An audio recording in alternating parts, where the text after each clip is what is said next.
Assalamu alaikum dear students, how are you? Fine? I think that you will definitely be fine because you are really very interested in learning spoken. So our 21st lecture is going to be started right now. And I want to train you with the best accent. And I think that you will be paying your attention to me whatever I am talking to you.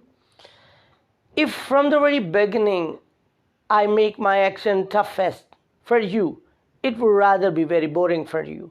So in the very beginning classes of mine, I'm trying to keep my accent soft for you so that you may understand my things, so that you may understand what I am teaching and what I want to give you, right?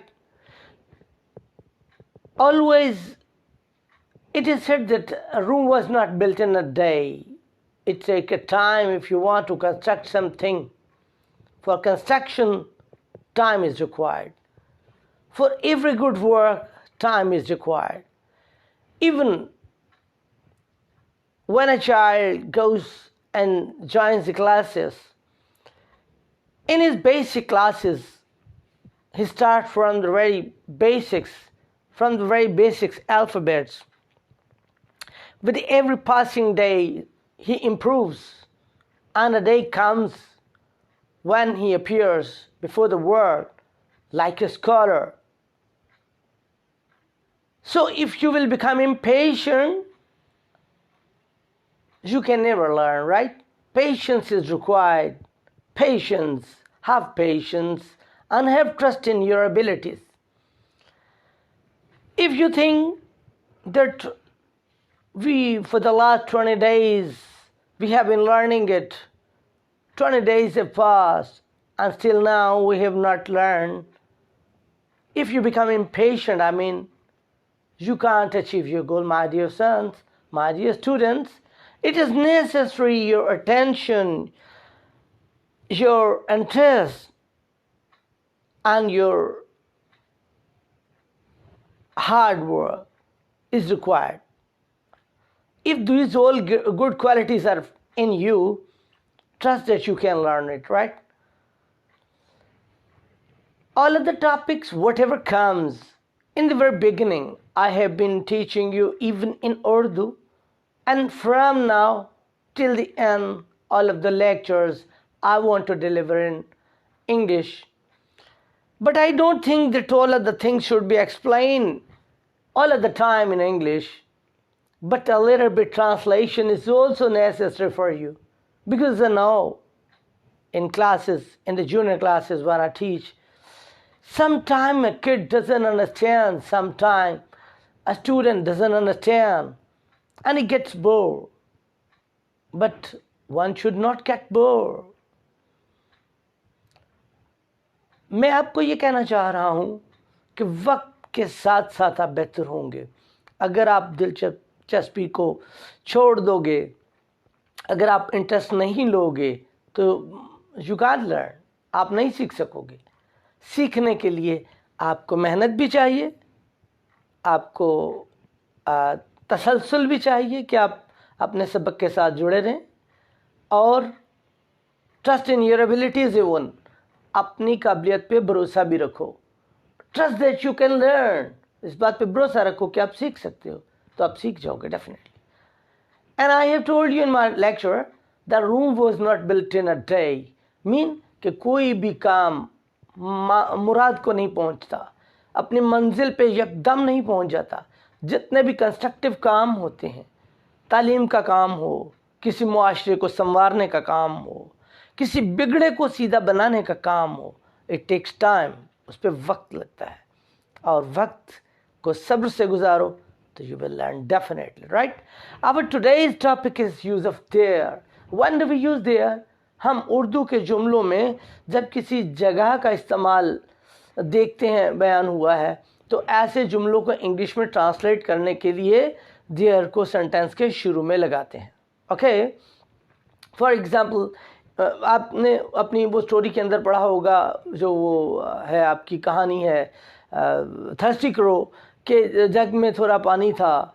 There was a little water in the jug, अब देखो there का use हुआ।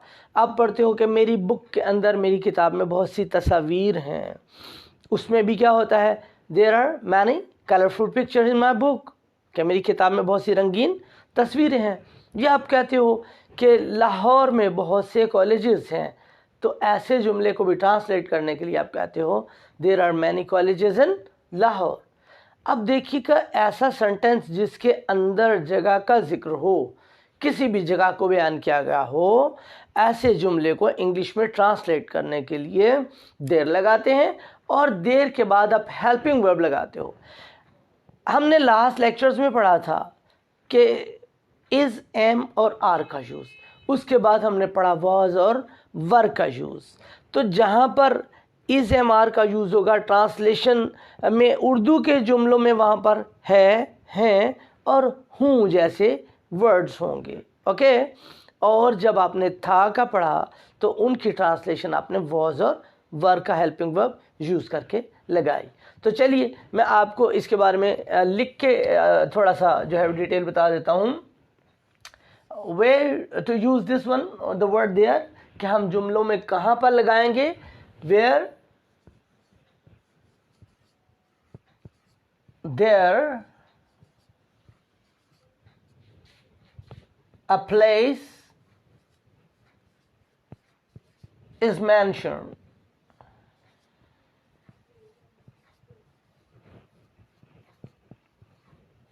where there are places mentioned in a sentence, in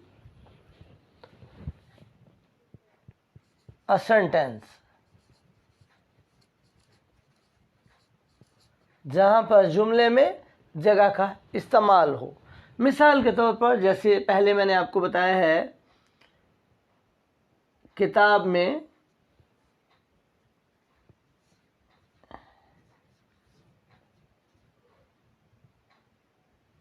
रंगीन, किताब में एक रंगीन तस्वीर है।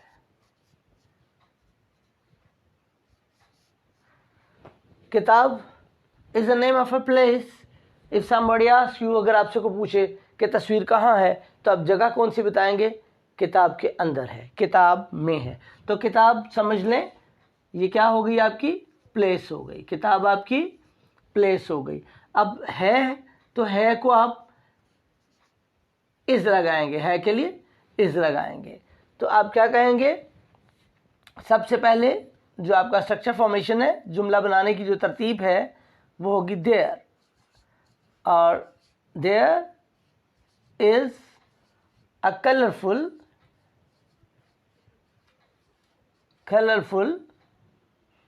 पिक्चर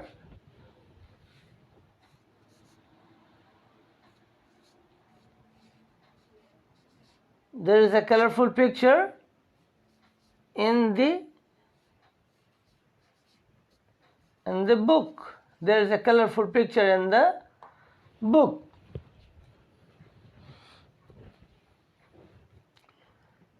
जग में थोड़ा सा पानी है, जग में थोड़ा सा पानी है। अब चीज़ क्या है, पानी। कहाँ है, जग में है, जग आपकी जगह हो गई। ओके, तो जग जगह है, तो जग आप लिखेंगे। सबसे पहले आप वही बात करेंगे, आपको पता चल गया कि जगह का जिक्र है, तो जुमले को शुरू देयर से करेंगे, THERE, देयर। देखें, देयर THEIR भी देर होता है, लेकिन आप यहाँ पर THERE वाला देयर लगाएंगे। There is a little water in the jug.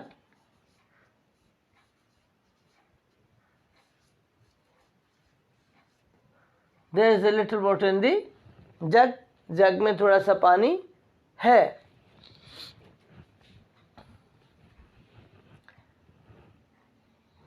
Lahore में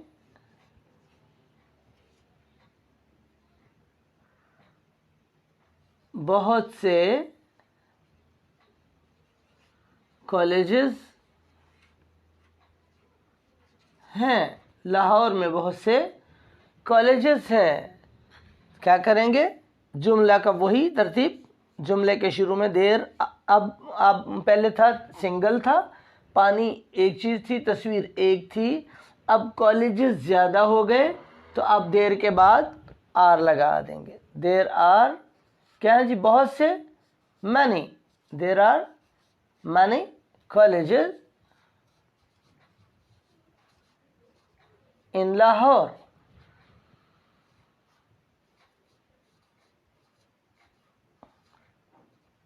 लास्ट लेक्चर में हमने पढ़ा था जब किसी जगह चीज़ का नेम हो तो आप उसका जो फर्स्ट अल्फ़ाबेट होगा उसको आप, फर्स्ट लेटर को आप कैपिटल लिखेंगे। Lahore is the name of city, Lahore is the name of some place, तो its first letter should be written capital. Lahore हमने एल कैपिटल लिख दिया।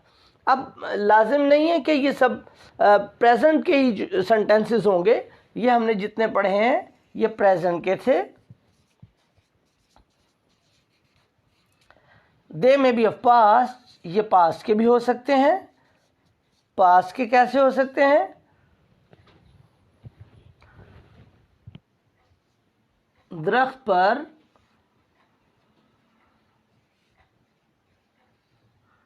एक परिंदा था।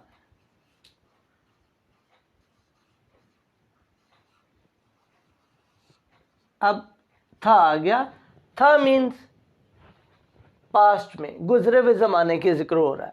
तो दरख्त पर एक परिंदा था, आप इसको जुमले को फिर देर से शुरू करेंगे। There was a bird.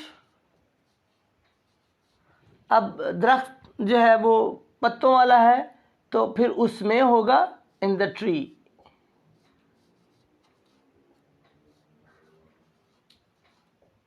There was a bird in the tree, पत्तों में मौजूद था, अंदर था पत्तों के, तो हमने इसको इन द ट्री कर दिया, इसकी प्रेपोजिशन हमने इन द कर दी, राइट।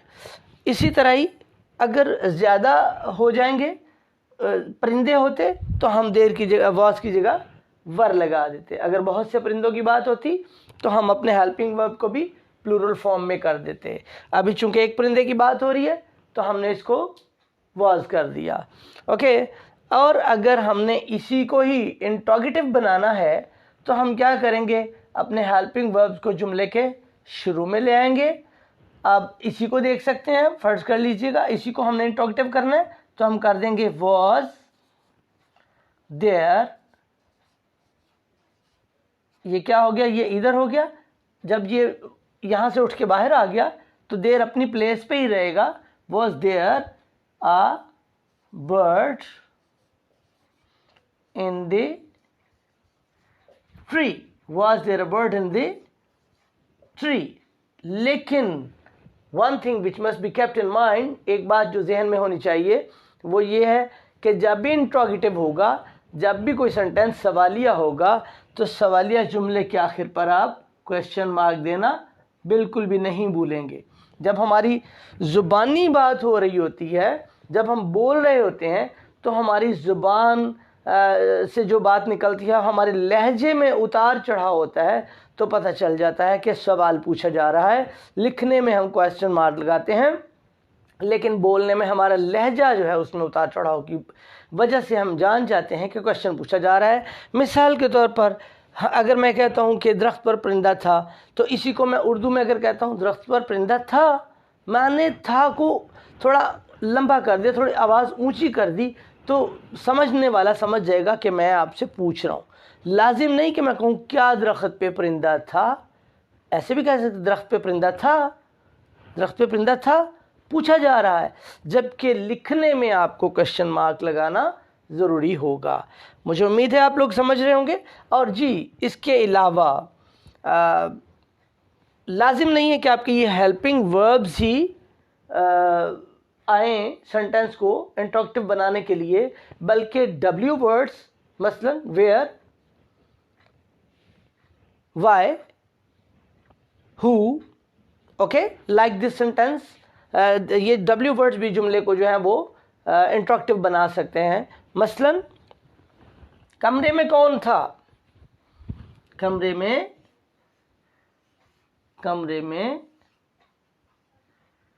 कौन था, ये उर्दू में सवालिया निशान। तो इंग्लिश में क्या करेंगे, कौन, who was there in the room, who was there in the room, कमरे में कौन था। तो इस तरह डब्ल्यू से जो वर्ड्स बनते हैं उनसे भी हम इंटरेक्टिव बना सकते हैं, प्रेजेंट में भी और पास्ट में भी। मुझे उम्मीद है आज का लेक्चर आपको समझ आ गया होगा और ये सेंटेंसेस आपके सामने सब जो है ये मौजूद हैं आपकी प्रैक्टिस के लिए। आप इसको बार बार सुनिएगा लेक्चर को, अगर समझ ना आए एक बार फिर सुनिएगा, अच्छे से समझ आ जाएगा और इंशाअल्लाह हम इसी तरह ही अपने अगले लेक्चर्स को भी इंग्लिश ही के साथ स्टार्ट करते रहेंगे ताकि आपकी लिसनिंग पावर भी इम्प्रूव होती रहे। Thank you for watching our video. अस्सलाम वालेकुम।